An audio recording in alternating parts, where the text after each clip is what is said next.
Alright boys, welcome back to a new video. This is a new series called Ranked. This is going to be a new series where we take things and rank them. So without further ado, you read the title, you know what it is. This is every weapon in Ratchet and Clank Rift Apart Ranked. And I know a lot of people haven't been able to play it yet because these stupid ass PS5 scalpers. So I've kept the gameplay as spoiler free as possible. You'll only see one major boss fight, which is in the first 10 minutes, so it's not that big of a deal. In this episode, I'm going to be basing all the guns off fun and efficiency.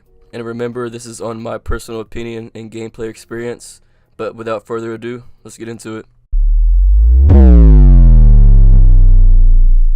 Okay, at the bottom of the barrel, number 20, we got the Glove of Doom. Not too much to say about this one. Just imagine you bring your 5-year-old brother to fight space pirates. He'd be in combat for a few seconds, bite some ankles, then he'd be out of there. At number 19, we got Drillhound. This was actually a weapon I didn't use in my first playthrough, and I'm glad I didn't. But this one's just more towards the bottom for me because it doesn't really fit my playstyle. Like, I like to be in the smoke up in their face, and this is meant to be used from a distance, supposed to go underground. But when I used it, it was just more of a doo-doo grenade launcher, I guess. At number 18, we have the Bombardier. I don't know if I said that right, but we're gonna act like I did. But anyway, this weapon, it's okay for taking some pressure off, but I guess if your 5-year-old brother had wings, this is what he'd be doing. At number 17, we got the Buzz Blades, baby. Okay, Wardy, what the hell is that? At number 17, we have the Buzz Blades, which were actually really disappointing. Which sucks because these were always one of my go-tos in all the previous Ratchet and Clank games. In this game, they just feel very inaccurate, unless it's my aim. When I first saw these in the item shop, it turned my software into hardware, but then once I started spraying, I went back to software. At number 16 is the Cold Snap, which can just freeze people and have them slide a little bit in a cube. I didn't find these very useful, but it was fun to freeze somebody in the arena maps and just slap them with the wrench and watch them slide off. At number 15, we got Void Repulsion, aka shotgun with a shield attached. This is actually a pretty good tool to close the gap between you and your enemies. The only reason it's this low for me is simply because of my playstyle. I prefer to play with a little bit more mobility, so I just like using my Phantom Dash and the Rift tethers around the map to get around, and this only slows me down, but still a great weapon. At number 14, we got Ricochet. Once again, not too much to say about it. It's pretty simple. You just shoot somebody, keep tapping the fire button, and just badoink-a-doink across their head while you see pretty colors. Simple fun. At number 13, we have the Pixelizer. I will say this is a pretty cool weapon because it makes me feel like Thanos in Infinity War. But unfortunately, the only thing holding it back is just a lackluster range. And for that, it sits at number 13. At number 12, we got the Bouncer. It's a grenade launcher that bounces and has babies, and they bounce too. It's a really solid area of effect weapon, and it's good for those pesky shield enemies that you'll run to in the later game. At number 11, we got the Blast Pistol. It's a pretty straightforward and basic weapon, which makes sense because it's the first weapon you get in the game. It's still a really fun weapon to use. The only thing holding it back is the damage, which in turn affects the efficiency, which is why it's in the 11th spot. You feeling aggro yet? You feeling aggro yet? Well then, the Executor's for you. Okay, so imagine this scenario, okay?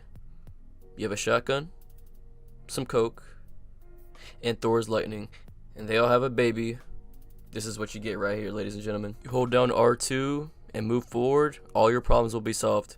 Until you run out of ammo, that is.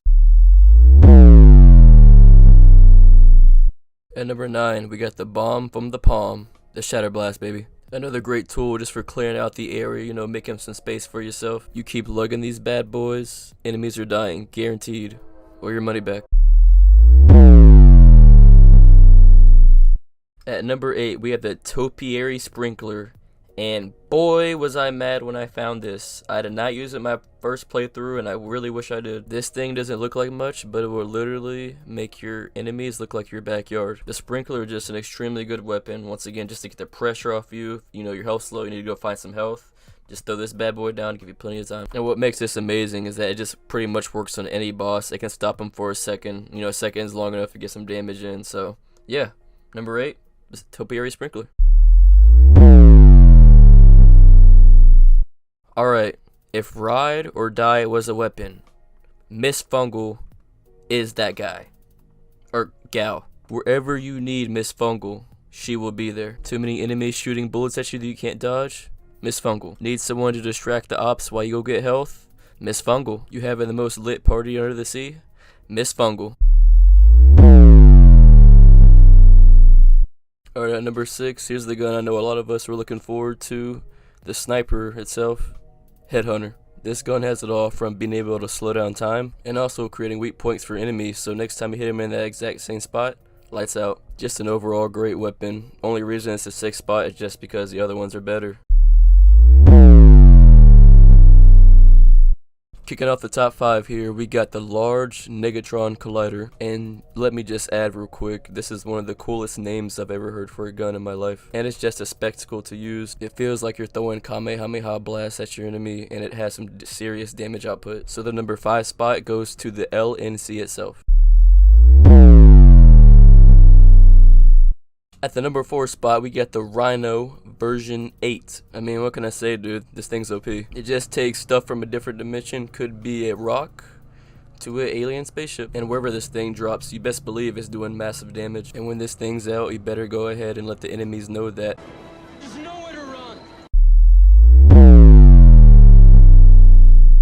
Now, starting off with the final 3, we got the Black Hole Vortex. This gun will melt anything. It's just such a satisfaction to see once you cleared out a whole room of these and you just see bolts everywhere just to collect. Really good time. Deserves the number 3 spot. Well done, Black Hole Vortex.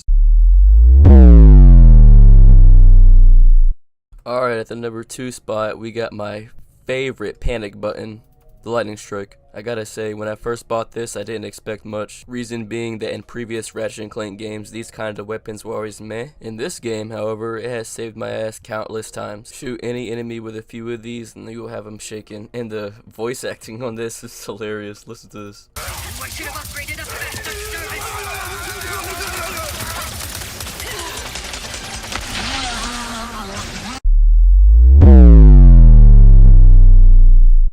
Alright, the moment we all been waiting for, the number 1 spot goes to Ammo Full. It's always in the shop to refill your health and ammo, plus you can always find them for free out in the game world. Nah, I'm totally just kidding.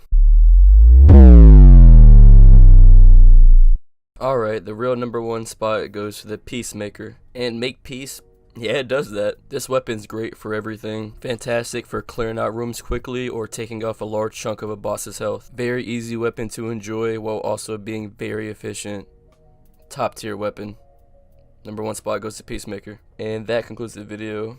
I appreciate y'all for watching. And time is something you can't get back, so if you took your time and just give me a few minutes, thank you so much. I love making videos like these, so expect more in the future. It's Wardy, and I'm out. Peace.